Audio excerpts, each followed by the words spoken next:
with 93.9 My FM, and it's time again for one of my very favorite in-studio guests. Whitney Reynolds is here with Whitney's Women. Hey, Woo! welcome back. I wish we had one of those crowd goes wild buttons like, yeah, yeah, yeah, yeah. Yeah, it is so wonderful to be here, and it's the fall. It's officially the fall, y'all. Oh my goodness. We're all in long sleeves here. We are. The sweaters are out. The boots have walked into iHeart. You know, we're all here. But an amazing, amazing organization today that is in studio with me. And actually, the woman that started it all. And you know, there's that saying that sometimes when you channel pain into giving back, amazing things happen. And that is the story for Courtney with Culinary Care. You went through a very traumatic experience, losing your father to cancer.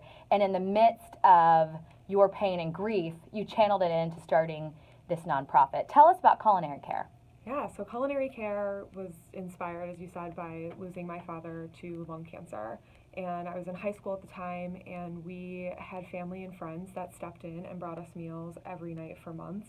And looking back on the experience, I just remembered how helpful they were. I mean, it was just something to look forward to at the end of the day. It really helped bring our family together at night. And then what our motto is today, it was just one less thing that we had to think about. Like, there was no time to go to the grocery store, let alone prepare a meal, and so food often, you know, can get left off the table.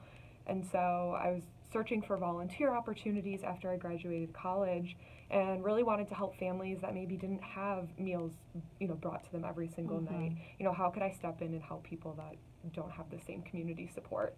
And that was what inspired Culinary Care. There was no organization out there that I could join, so I ended up creating one. I love it. You just you just started it, and what you did is you looked into what you needed or what helped you get through the time. And you know, Robin, I don't know personally if you do this, but whenever I go through something, I always try to think of how I could have done it better or who I maybe could have impacted differently, and you channeled all that. So how long has Culinary Care been around? We've been around for a little over 4 years, about 4.5 years. 4 years. Yeah. And you have a big drive coming up. Let's talk about what's coming up. Yeah, so this holiday season, we are doing a holiday meal drive. So it is an online fundraising challenge, part of a greater Newman's Own Foundation charity challenge.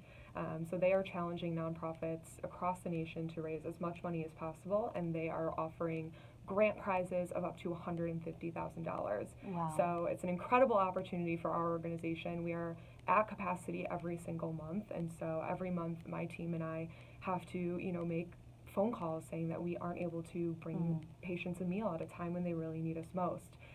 It is the last thing we enjoy doing, and so this meal drive will help us raise the money and also awareness. We've been around for only 4 years, so we're always working to do more, spread the word about our program, and just the importance of meals. It's such an unforgotten piece or forgotten piece. It is. And you know, my husband, whenever we went through our delivering the twins, we had, you know, people bring meals over. But it was so funny because whenever I got back into the kitchen, he's like, can those meals keep coming, honey? No offense, but your cooking skills are so bad.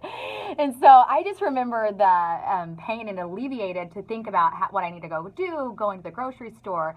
And you told me this story when we were preparing for this, that people look forward to it. Like, they could be in the midst of having cancer, but they're looking forward to this meal. Yeah, I mean, we've had incredible experiences. So all of our meals are actually donated and provided by local restaurants. So we don't run into the, oh, you know, I'm not a top chef, I don't really know how to cook. They're amazing meals, and that actually inspires a lot of other incredible feelings. We've had patients that have told us they look forward to going to chemo now because they can go in and they know that our meals are coming. We've had other patients that were really struggling finding what they could eat and what they enjoyed and what would stay down, because treatment side effects, you know, there's a lot of different things that happen. So we've had patients that have, you know, called us after receiving our meals telling us that they can eat again. Like, they're so excited because the food was enjoyable, they loved it, and it was something that they now can look forward to. And other patients that, you know, have traditionally had Sunday dinners where they've sat down with their family and weren't able to have those anymore, that our meals brought their family back together. So what a beautiful thing. A meal does a lot of things. A meal really does, I'm telling you. And then for them not to have to worry about it. And it's also for the families too that are in there, which Yeah. is great because, you know, it's one thing with just the patient, but for the families too that I know whenever I'm in a hospital room, there's not much to think about. And so my tummy always gets to run when it starts talking Yeah. for me. So how do people get on this list to be qualified? We work with hospitals. We have about 6 hospital partners in the area. So if you are receiving treatments, you can be referred by your dietitian, your social worker, or your nurse. And that way we just know that those we're serving are really in need of the support. Absolutely. Now, you told us about this challenge. Yes. How do people do it? So you can go online to culinarycare.org/meal drive. All the information and, you know, our story and why we're doing this meal drive will be available. And you can just click on the button. It says join the team and create your own fundraiser. It's that simple. And the challenge will start on November 21st, at which point we'll get all of your toolkits to help you spread the word. That is coming up. It Yes. is right around the corner. So people can get involved that 3 way. weeks. They can also, in case they don't join the challenge, they want to Yeah. join ahead of time or they want to join after the holiday season. You're always in need of people supporting these meals. Yes, definitely. And that's just culinarycare.org. And our website has all the information on how you can volunteer, donate, get involved. The door is always open. That is awesome. Okay. So thank you so much for Thank coming you. on and being one of our women.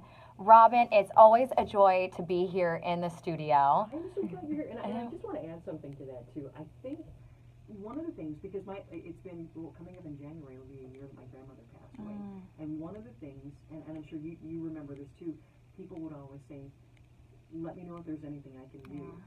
Right. Most of us are not going to pipe up and say, "Could you help me make dinner for the family because I just don't have time for it." We're not going to ask. So what you do is such a valuable thing.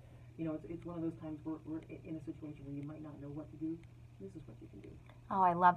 And you know, also that place of maybe you're not in a critical condition right now. You're not having, you know, a major health issue. This is the time to step up. You know, this is the time that you have the energy to give back. Oh, I feel like it's Sunday morning here right now. I'm going to town with it. But this is, I mean, it's such a great nonprofit in a way that you're impacting these lives is amazing. And we all have been there in those hospital rooms and thinking, you know, about having someone walk in with a smile and a meal. It doesn't get much better than that. And I have to ask you a personal question. How old are you?